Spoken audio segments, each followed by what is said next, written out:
Olá, pessoal, tudo bem com vocês? Nós vamos dar continuidade ao primeiro vídeo. É uma série de vídeos sempre curtinhos que eu vou gravar para vocês, para não ficar cansativo, falando um pouquinho da nossa memória. Então, para quem não me conhece, eu sou a professora Claudineia, sou mestre em redação e também sou neuropsicopedagoga e gostaria de dar umas dicas para você que precisa estudar, ou que tem um filho na escola, ou então vai prestar algum vestibular, está estudando para a faculdade, vai prestar um concurso, não importa, né? Todo conhecimento, desde que armazenado aqui, ó, na nossa memória, ele dura para sempre. Quem não assistiu a primeira série do vídeo, tá lá no YouTube. Então, eu gostaria de pedir para vocês que me dessem essa força, porque eu preciso de 1.000 seguidores para continuar dando essas pequenas dicas para vocês. Então, quem tiver YouTube e puder dar uma chegadinha lá e me seguir, eu vou ficar muito contente. E aí eu posso continuar a gravar esses vídeos. Bem, a primeira série desse vídeo, que já está lá no YouTube, nós falávamos disso e eu prometi que eu daria continuidade nessa minha fala. O que acontece? Nós estamos falando muito do aprendizado, de como a gente realiza o nosso estudo diário, né? Ou como o seu filho realiza esse estudo diário. Então, tem algumas situações que nós podemos manter firmes para dar mais certo. Vocês sabem que nós temos dois tipos de memória, né? Agora eu posso falar disso com toda a convicção. Qual é a primeira memória que nós temos? Nós temos, primeiramente, a memória que é curta. O que é a memória curta?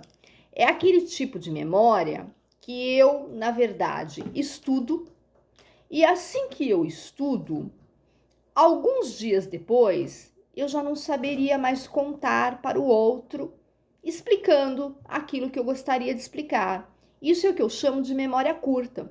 Então, eu fiz uma lista para vocês, né? Uma lista importante. Lá no primeiro vídeo eu já faço uma, aqui eu venho fazer outra, para ajudar vocês a se organizarem, ou ajudar seu filho, ou ajudar quem você precisa ajudar, ou mesmo aquelas pessoas que já trabalham com isso e precisam de dicas, né?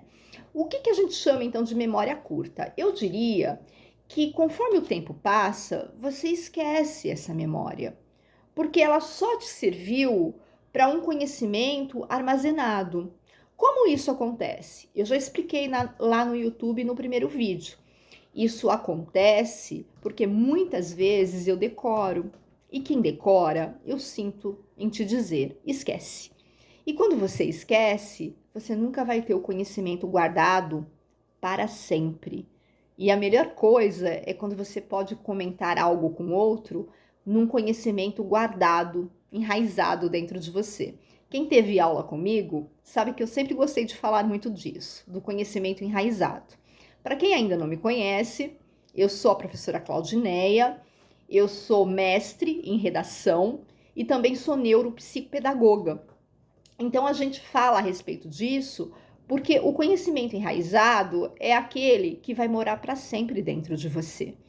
Então, quando a memória é curta, infelizmente, se eu estudei na decoreba, ele vai sumir. E se esse conhecimento sumir, ele nunca mais volta. O conteúdo, ele vai ficar ali, ó, por um pouquinho tempo. Mas eu também posso te apresentar um outro tipo de memória, a memória 2. Qual é essa memória? É a memória a longo prazo. Essa memória te ajudaria para sempre. Professora, quero comentar alguma coisa com você. Nós vamos bater papo por horas. Você vai tentar me convencer por horas. Quando falarmos de redação, vocês vão entender o que é isso. Então, se vocês gostarem, derem cliques, então eu vou continuar dando essas dicas para vocês, tá bom? E aí, o que acontece? Nessa memória, né, a longo prazo, você já consegue guardar infinitas, quantidades enormes de informação. Ai, como isso é bom! Gente, como isso é bom! Porque ela pode permanecer durante toda a sua vida. Isso tem preço? Ai, não tem preço, né? Fala a verdade, gente.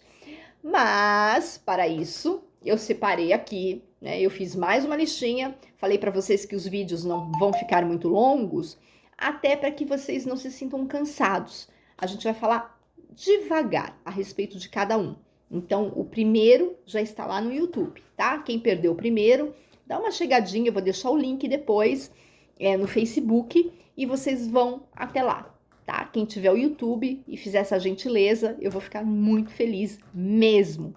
Então, qual é a listinha que eu preparei para vocês no vídeo de hoje? Uma primeira coisa, revise o seu conteúdo.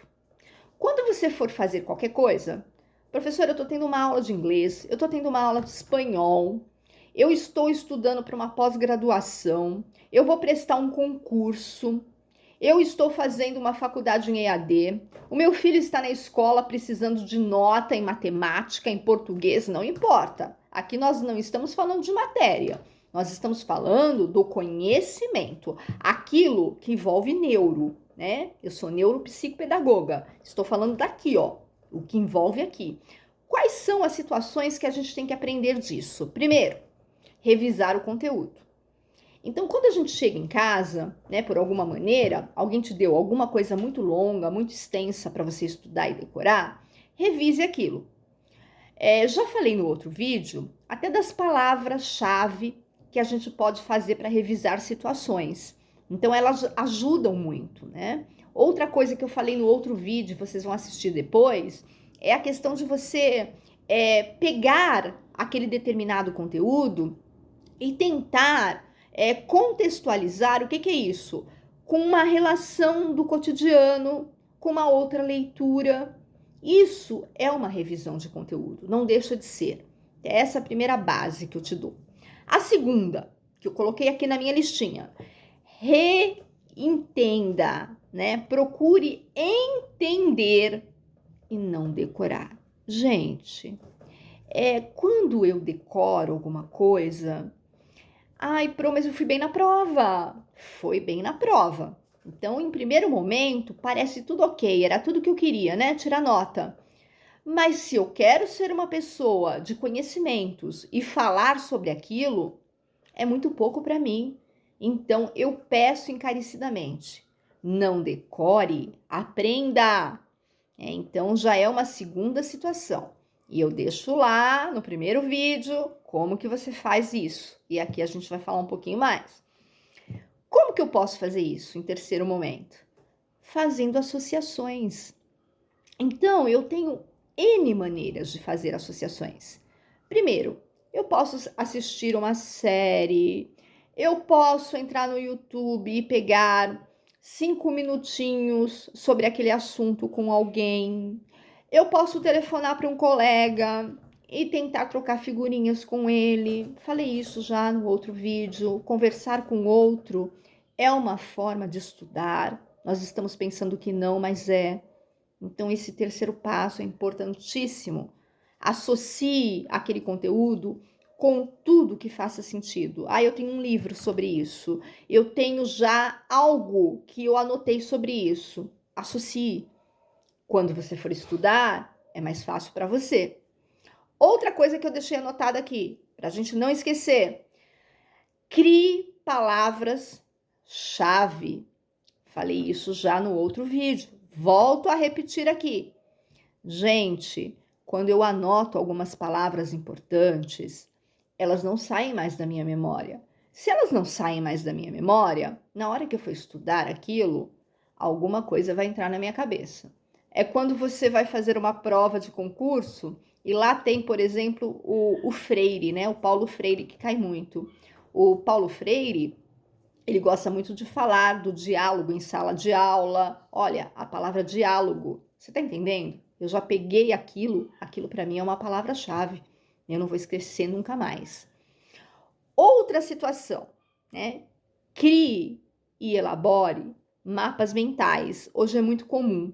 Se você vai fazer um concurso, por exemplo, é muito comum que alguém pegue algum autor. Eu vou dar um exemplo de um, Vygotsky, que é muito conhecido, por exemplo, e ele vai lá, e é bem interessante isso, porque Vygotsky escreveu muito, né, durante a vida dele inteira. Nós temos livros maravilhosos, mas ali tem mapas mentais. Então, na verdade, tem esboços mais fáceis de eu entender o autor. Então, faça esboço, crie seu próprio esboço. Conforme você vai entendendo, vai esboçando aquilo rapidamente para você. Isso vai te ajudar muito, tá? Uma outra coisa que eu anotei aqui. Estude descansado. Gente, por favor. É diferente. A pessoa, eu sei, eu trabalho. Você está me pedindo muito. Mas é diferente. A pessoa que está mais descansada e ela vai entrar numa aula e ela vai tentar ler alguma coisa por algum motivo, ela vai dar uma palestra, ela vai fazer qualquer coisa na vida dela. Se ela estiver descansada, aquilo vai dar mais certo. Ela vai até mais leve fazer aquilo. Então, descanso, ó, mental, né? Eu tô lidando com isso aqui, ó, com todo o processo da minha mente. Então, tente descansar. Tem gente que gosta de abrir livro meia hora antes, falei isso no outro vídeo e não é legal. Não vai te ajudar em absolutamente nada, me desculpe. Então, devagar e sempre. Outra coisa que eu anotei aqui. Se você puder conversar com alguém antes de realizar uma prova, um seminário, uma leitura, o seu filho, por exemplo, conversar com você a respeito daquilo, converse com ele. Não em forma talvez de um estudo, mas o que ficou, vamos dialogar um pouquinho, conversar com o outro é uma forma de aprender. É tão bom você ter um aluno, por exemplo, eu que sou professora, eu gosto muito disso, do aluno que às vezes ele deixa o intervalo e fica falando sobre a aula com você.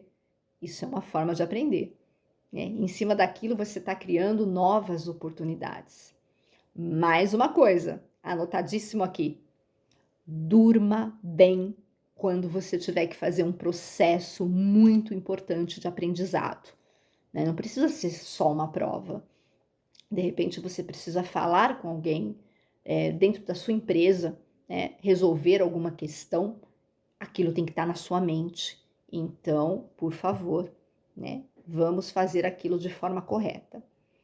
Só que para isso, é muito importante que às vezes a gente dê algumas pausas. O nosso maior erro, às vezes, é você tentar ir direto. Porque nós vivemos hoje em constante movimento. O quanto mais rápido, melhor. Mas não para aprender, gente. Para aprender, eu tenho que parar um pouquinho. E quantas vezes eu fiz isso no meu mestrado? Sabe? Eu estava sentada e de repente eu dizia, preciso levantar, socorro. Só de dar uma volta de 10 minutos, tudo voltava novamente e a coisa fluía. Então, se eu ia dar um seminário, a coisa já começava a acontecer. Então, pausas são importantes. E hoje, vou parar por aqui, são vídeos mais curtos, estou fazendo um pouquinho por vez para você, até a gente chegar no momento da escrita, da leitura. Mais uma coisa, se organize. Eu preciso ser organizada para estudar. Eu preciso ser organizada para realizar uma tarefa. Eu preciso ser organizada para realizar uma prova. Eu preciso ser organizada para fazer o meu trabalho, a maneira que for. Então, isso vale para todo mundo. Como que eu me organizo? Eu disse no outro vídeo. Nunca se distraia. Tem alunos, eu insisto, professor, eu tenho que estudar fazendo isso aqui também, ó. E eu tenho que fazer duas coisas juntas. Sei lá, eu tenho que ouvir até uma musiquinha. Não. Em primeiro momento, você vai insistir comigo, dizer, isso funciona, eu tiro nota, tira mesmo, eu acredito. Mas depois, o conhecimento, ó, acaba. Quando você tiver que realmente falar sobre isso, você não vai conseguir. Então, gente, mais algumas dicas aí, tá? No nosso segundo vídeo. Quem não viu o primeiro, vai até o YouTube, até para me ajudar, eu preciso de 1000 seguidores para a gente continuar falando a respeito dessas dicas importantes. Muito obrigada a todos. Até mais, gente!